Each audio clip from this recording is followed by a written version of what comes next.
여러분 반갑습니다. 반도체 오빠 천마쌤입니다.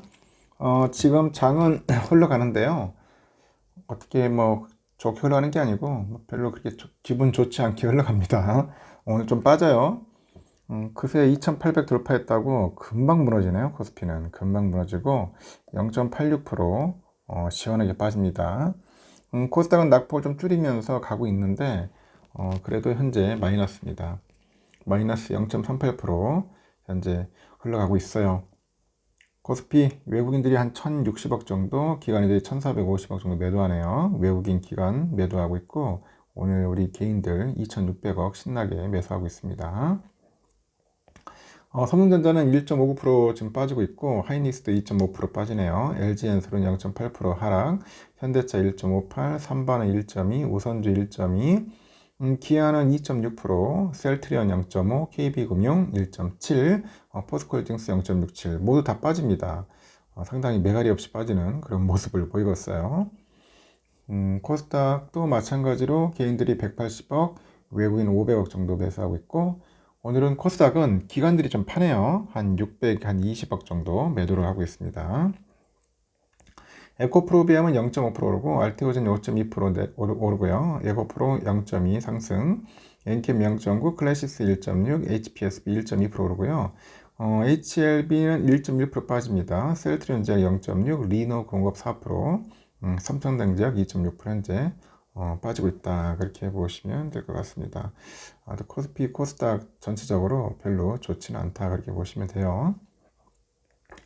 21일 국내 국고채 시장은 외국인들의 수급의 강세를 이어가는 모습인데, 외국인의 3년, 10년 그 국채 선물 매수세가 이어지고 있죠.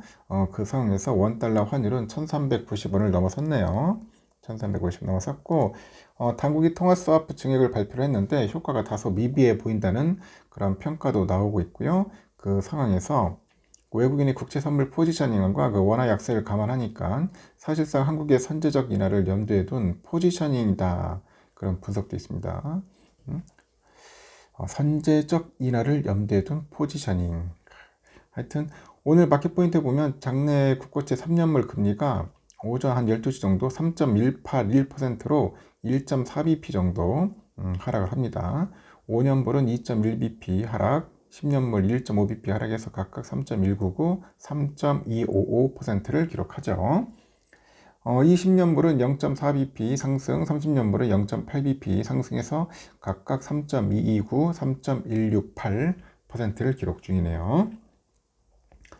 국채 선물도 강세입니다. 3년 국채 선물은 전거래일 대비 8틱 올라가지고 105.24, 10년 국채 선물은 14틱 올라서 114.74에 거래 중입니다.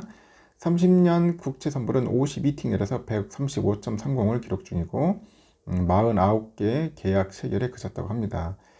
수급별로 보니까 3년 국채 선물 시 외국인들이 1738개 계약을 순매수 중이고 은행은 2790계약, 금투 7554계약 등 순매도 중이죠.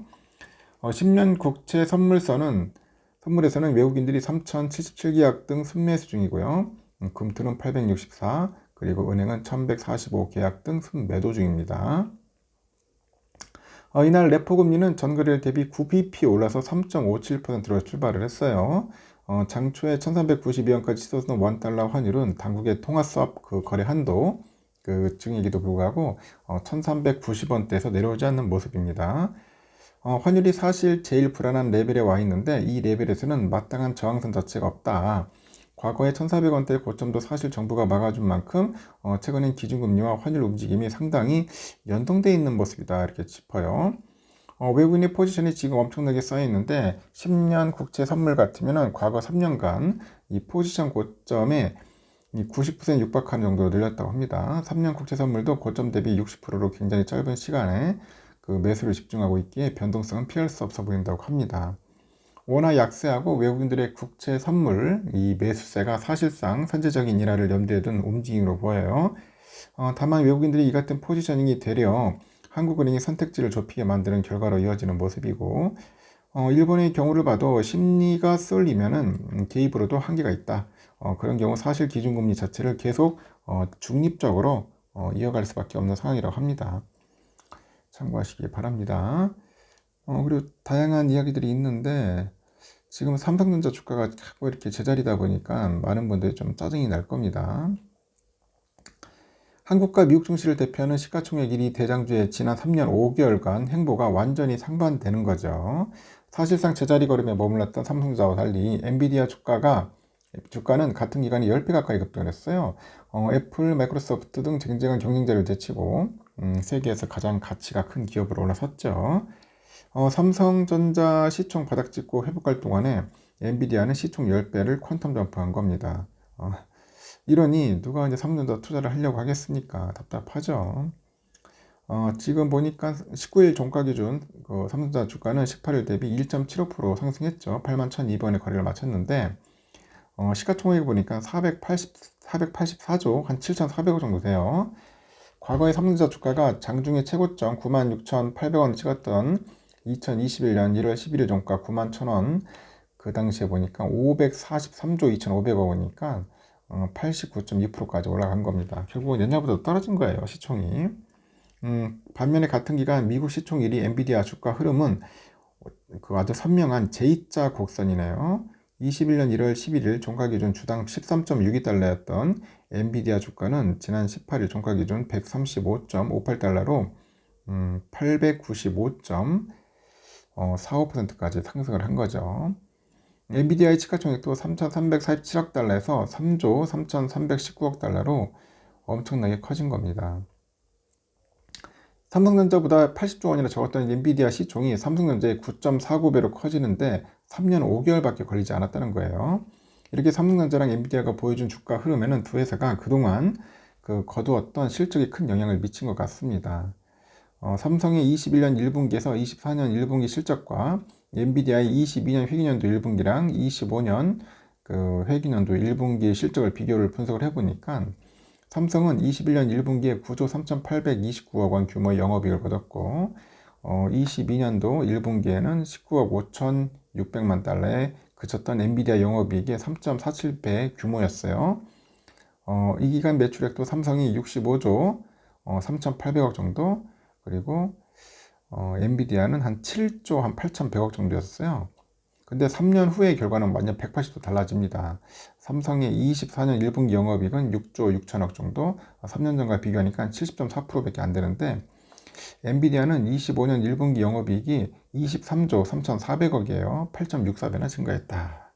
이러니 엔비디아 주가가 오를 수밖에 없는 거죠. 근데 삼성전자 진짜 열심히 해야 돼요. 지금 삼성전자 임원들 정신 바짝 차려야 합니다. 고액 연봉 받으면서 주가 관리도 제대로 못하고 실적도 개판 쳐놨기 때문에 솔직히 책임은 삼성 임원들이 해야 하는 게 맞습니다. 제가 볼 때는 연봉 다 삭감해야 돼요. 지금 정신 바짝 차리게 만들어야 하는데 이재용 회장이 아직까지도 지금 왔다리 갔다리 하는 것 같습니다. 일단은 삼성은 현재 83,300원 정도 좀 왔다 갔다 하고 있어요. 83,300원 좀 오를 듯 하면서도 잘하면 오후 되면 한 85,500원 이상 돌파하지 않겠나 개인적으로 보고 있고, 우선주는 63,700원 선에서 왔다 갔다 하고 있습니다. 제가 볼 때는 삼성전자 본주는 한 1.5% 정도, 우선주는 한 1% 정도 빠질 거다 생각하시고 여러분들 참고하시기 바랍니다. 여기까지 하겠습니다. 즐거운 오후 시간 보내세요.